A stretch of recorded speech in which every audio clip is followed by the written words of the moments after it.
Now the question is, two particles are in SHM on same straight line with amplitude A and 2A and with same angular frequency omega.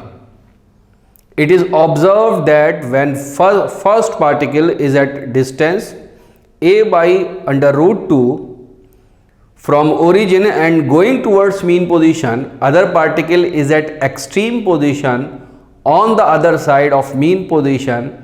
Find phase difference between two particles. तो दो particle का phase difference निकालना है बच्चों। जब भी phase difference निकालने की बात होगी तो इस बात से बहुत ज़्यादा फर्क नहीं पड़ता कि एम्पलीट्यूड में रेशियो क्या है उनके, ठीक है, क्योंकि फेज डिफरेंस फ्रीक्वेंसी पे डिपेंड करता है। ओके, चलिए देखते हैं। तो पहले पार्टिकल का जो स्ट्रेट लाइन मोशन है वो बना देता हूं। सपोज करिए ये उसका एम्पलीट्यूड है, ओके, ए, ये उसकी मीन पोजीशन है, ओके। ये पहले पार्टिकल की कौन सी पोजीशन है? मीन पोजीशन है and it is extreme position, okay. कह रहे हैं इसका जो एम्पलीट्यूड है वो ए है, ठीक है। तो यहां से लेकर यहां तक जो दूरी है वो कितनी है बच्चों? ए, और यहां से लेकर यहां तक भी जो दूरी है वो कितनी है? ए। आई होप कि आपके समझ में आ रहा है। It is observe that the first particle is at distance A by root 2, A by root 2 पर है वो, ओके। यानी कि अभी 45 डिग्री का और एंगल ट्रेवल करना है उसको, कहां के लिए? मीन पोजीशन पर जाने के लिए। देखिए 45 डिग्री का ट्रिग्नोमेट्रिक एंगल है, इसका मतलब ये मत समझिएगा कि रोटेशनल मोशन कर रहा है। बेसिकली मोशन तो वो स्ट्रेट लाइन में ही कर रहा है, ठीक है। तो इसका मतलब क्या है? 45 डिग्री का जो एंगल है, इसका मतलब बिल्कुल बीच में बताऊं, क्या बात समझ में आई? क्योंकि यहीं पर होगा a बाई रूट 2, तो यहां पर जो एंगल होगा बच्चों वो कितना होगा? 45 डिग्री। 45 डिग्री बाद वो मीन पोजीशन पर पहुंच जाएगा। क्या बात क्लियर? अब मैं दूसरा पार्टिकल बनाता हूं। दूसरा पार्टिकल देखिए, इन्होंने कहा है सेम स्ट्रेट लाइन, ये SHM है, इसमें सेम स्ट्रेट लाइन का मतलब यही मत समझिएगा कि पार्टिकल यहीं पर कर रहा है SHM, क्योंकि इस लाइन पे करेगा तो ये पार्टिकल तो टकरा जाएगा ना। तो एक लाइन का मतलब यहां पर फेज के हिसाब से है, ठीक है। फिर भी हम एक लाइन में बना दें, चलिए यहां पर ऐसे बना दें। तो बच्चों ये जो उसकी लेंथ होगी ये कितनी होगी? ये 2a होगी, ठीक है। सपोज करिए यहां से लेकर यहां तक ये बेसिकली 2a है।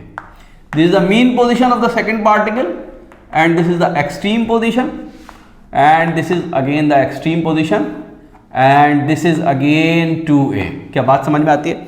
दूसरा पार्टिकल कहां पर है? दूसरा particle and going towards mean position तो ये तो मीन पोजीशन की तरफ जा रहा था, तो इसलिए मैंने 45 डिग्री का एंगल है मीन पोजीशन से, पहले वाले का। और दूसरा वाला क्या है बच्चों? The other particle is eight extreme position on the other side. तो अगर ये लेफ्ट हैंड साइड में था तो वो कहां पर है? एक्सट्रीम पोजीशन पर, यानी इधर वाली साइड पर है। यहां से लेकर यहां तक दूरी तो 2a है, लेकिन फेज एंगल कितना है? फेज एंगल 90 डिग्री है, हम सब जानते हैं। तो फेज एंगल कितना ट्रेवल किया इसने? 90 डिग्री। तो ये 90 डिग्री इधर की तरफ है, ये 45 डिग्री इधर की तरफ है। तो दोनों के बीच में डिफरेंस कितना आ गया? तो डिफरेंस जुड़ेगा क्योंकि दोनों अलग अलग साइड पर हैं। तो क्या हो जाएगा? 90 degree plus 45 degree is equal to 135 degree, okay. तो बच्चों आप इसके आंसर्स में देख लीजिए, आंसर क्या आएगा? इसका आंसर सी हो जाएगा, 135 डिग्री, ओके। 135 डिग्री इसके फेज डिफरेंस होगा। इसको हम ट्रिग्नोमेट्रिक इक्वेशंस लिखकर भी कर सकते हैं, लेकिन क्योंकि ये इस तरीके का सवाल है बच्चों की फिजिकली आप अगर समझ पाते हैं मोशन को, SHM को, तो इसमें आपको कुछ भी बनाने की जरूरत नहीं पड़ेगी। ये तो मैंने करके आपको दिखा दिया। अगर ये क्वेश्चन आपके इम्तिहान के अंदर आता है तो मैं तो सजेस्ट ये करूंगा कि आप इतना ज़्यादा सीख जाइए इसको कि बिना पेन चलाए इसका आंसर दीजिए इस क्वेश्चन का, क्योंकि ये क्वेश्चन के अंदर कुछ रखा नहीं है कि इसको समझाया जाए। मैं तो इसलिए समझा रहा हूँ, उन बच्चों को समझा रहा हूँ जिन्होंने बेसिकली कुछ भी नहीं पढ़ रखा है, ठीक है, ओके। इसको नोट कर लीजिए। Thank you very much.